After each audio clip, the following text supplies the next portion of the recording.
Hi ವಿದ್ಯಾರ್ಥಿಗಳೇ, ಎಲ್ಲರೂ ಕೂಡ ನನ್ನ ಚಾನಲ್ಗೆ ಸ್ವಾಗತ ಹೇಳ್ತಾ ನೋಡಿ, ಇವತ್ತು ಮೇನ್ ಇಂಪಾರ್ಟೆಂಟ್ ಯಾಕಂದರೆ ಆಫ್ಟರ್ SLC ಆಫ್ಟರ್ PUC. ಹಾಗಾದರೆ SLC ಮುಗಿದ ತಕ್ಷಣ ಯಾವ ಕೋರ್ಸ್ಗಳನ್ನು ನೀವು ಆಯ್ಕೆ ಮಾಡ್ಕೊಳ್ಬೇಕು, ಮತ್ತು ಆಫ್ಟರ್ PUC ಅಂದರೆ PUC ಮುಗಿದ ತಕ್ಷಣವೇ ಯಾವ ಕೋರ್ಸ್ಗಳನ್ನು ನೀವು ಸೆಲೆಕ್ಟ್ ಮಾಡಿಕೊಂಡ್ರೆ ತುಂಬ ಇಂಪಾರ್ಟೆಂಟ್, ನಿಮಗೆ ಬೇಗ ಜಾಬ್ ಸಿಗುತ್ತೆ ಅನ್ನೋದು ಕೂಡ ಈ ಒಂದು ವಿಡಿಯೋದಲ್ಲಿ ಹೇಳ್ಕೊಡ್ತಾ ಇದ್ದೇನೆ. ಬನ್ನಿ, ಮೊಟ್ಟ ಮೊದಲು ನಾವು ಡಿಸ್ಕಸ್ ಮಾಡೋದೇನಪ್ಪ ಅಂದರೆ after SLC what is the next ಅನ್ನೋದು.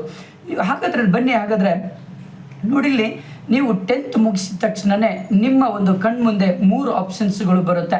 ಒಂದು, ಯಾಕಂದರೆ ನೀವು ಸೈನ್ಸ್ ಮಾಡ್ಬೋದು ಅಥವಾ ಕಾಮರ್ಸ್ ಮಾಡ್ಬೋದು, ಆರ್ಟ್ಸ್ ಮಾಡ್ಬೋದು.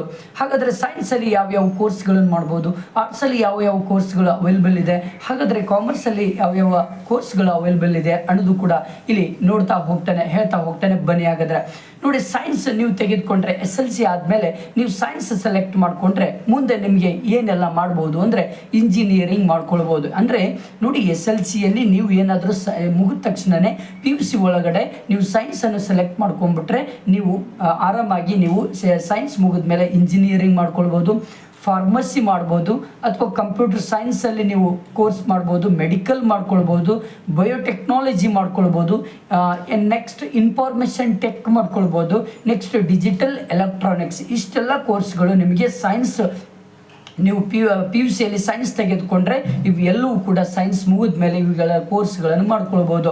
ನೆಕ್ಸ್ಟ್ ಕಾಮರ್ಸ್ ನೀವು ಆಯ್ಕೆ ಮಾಡಿಕೊಂಡ್ರೆ SLC ಆದಮೇಲೆ PUCಗೆ ಕಾಮರ್ಸ್ ನೀವು ಆಯ್ಕೆ ಮಾಡಿಕೊಂಡ್ರೆ MBA ಮತ್ತು ಚಾರ್ಟರ್ಡ್ ಅಕೌಂಟ್ ಮಾಡ್ಕೊಳ್ಬೋದು, MBA ಕಲಿಬೋದು, ಕಂಪ್ನಿ ಸೆಕ್ರೆಟ್ರಿ ಕೋರ್ಸ್ ಮಾಡ್ಕೊಳ್ಬೋದು, ಆ್ಯಂಡ್ ಮ್ಯಾನೇಜ್ಮೆಂಟ್ ಕೋರ್ಸ್ ಮಾಡ್ಬೋದು, ಮಾರ್ಕೆಟಿಂಗ್ ಮ್ಯಾನೇಜ್ಮೆಂಟ್ ಕೋರ್ಸ್ ಮಾಡ್ಕೊಳ್ಬೋದು, ಆ್ಯಂಡ್ ಬಿಸ್ನೆಸ್ ಅಡ್ಮಿನಿಸ್ಟ್ರೇಷನ್ ಕೋರ್ಸ್ ಮಾಡ್ಬೋದು, ಜೊತೆಗೆ ಅಕೌಂಟಿಂಗ್ ಆ್ಯಂಡ್ ಟೆಕ್ಸ್ಟೇಷನ್ ಒಂದು ಕೋರ್ಸನ್ನು ಮಾಡ್ಬೋದು ನೀವು.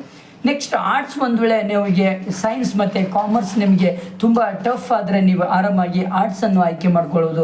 ಆರ್ಟ್ಸ್ ಮುಗಿದ ಮೇಲೆ ನೀವು ಫ್ಯಾಷನ್ ಡಿಸೈನಿಂಗ್ ಮಾಡ್ಕೊಳ್ಬೋದು, ಜರ್ನಲಿಸಮ್ ಮಾಡ್ಕೊಳ್ಬೋದು, ಇಂಟರ್ವ್ಯೂ ಡಿಸೈನಿಂಗ್ ಮಾಡ್ಕೊಳ್ಬೋದು, 3D animation, event management and photography, graphic designing, and next BA ಮಾಡ್ಕೊಳ್ಬೋದು, B.Ed ಮಾಡ್ಬೋದು, MA ಮಾಡ್ಕೊಳ್ಬೋದು. ಕಾಮರ್ಸಲ್ಲಿ ಕೂಡ BCom ಮಾಡ್ಕೊಳ್ಬೋದು, MCom ಮಾಡ್ಕೊಳ್ಬೋದು.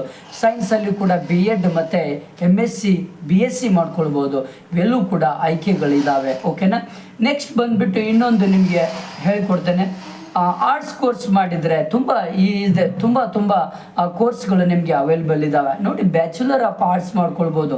ನೋಡಿ, ನೀವು ಆಫ್ಟರ್ PUC ನೀವು ಏನಾದರೂ ಆರ್ಟ್ಸ್ ಕೋರ್ಸ್ ಮುಗಿಸಿದರೆ ನೀವು ಆರ್ಟ್ಸನ್ನು ಆಯ್ಕೆ ಮಾಡಿಕೊಂಡು ನೀವು PUC ಮುಕ್ತಾಯ ಆಗಿದ್ರೆ ಮುಂದೆ ಏನು ಅನ್ನೋದು ಗೊಂದಲದಲ್ಲಿ ಇದೆ. ನೋಡಿ, ನಿಮಗೆ ಬ್ಯಾಚುಲರ್ ಆಫ್ ಆರ್ಟ್ಸ್ BA ಮಾಡ್ಕೊಳ್ಬೋದು.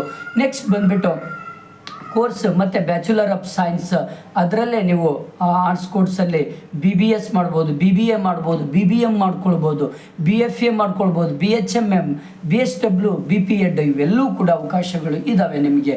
ಯಾವುದು?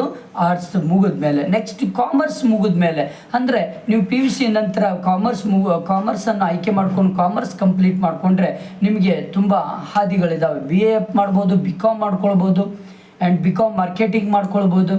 ನೆಕ್ಸ್ಟ್ ಚಾರ್ಟರ್ಡ್ ಅಕೌಂಟೆನ್ಸಿ ಮಾಡ್ಕೊಳ್ಬೋದು, BE ಮಾಡ್ಕೊಳ್ಬೋದು, BCom, BCS ಇವೆಲ್ಲವೂ ಕೋರ್ಸ್ಗಳು ಅವೈಲೇಬಲ್ ಇದ್ದಾವೆ. ಸೈನ್ಸ್ ಮುಗಿಸಿದರೆ bachelor of technology, bachelor of science, MBBS ಮಾಡ್ಕೊಳ್ಬೋದು, bachelor of dental surgery, bachelor of architecture, BSc medical lab technology, bachelor of physiography ಮಾಡ್ಕೊಳ್ಬೋದು. ಇಷ್ಟೆಲ್ಲ ತುಂಬ ಇದ್ದಾವೆ.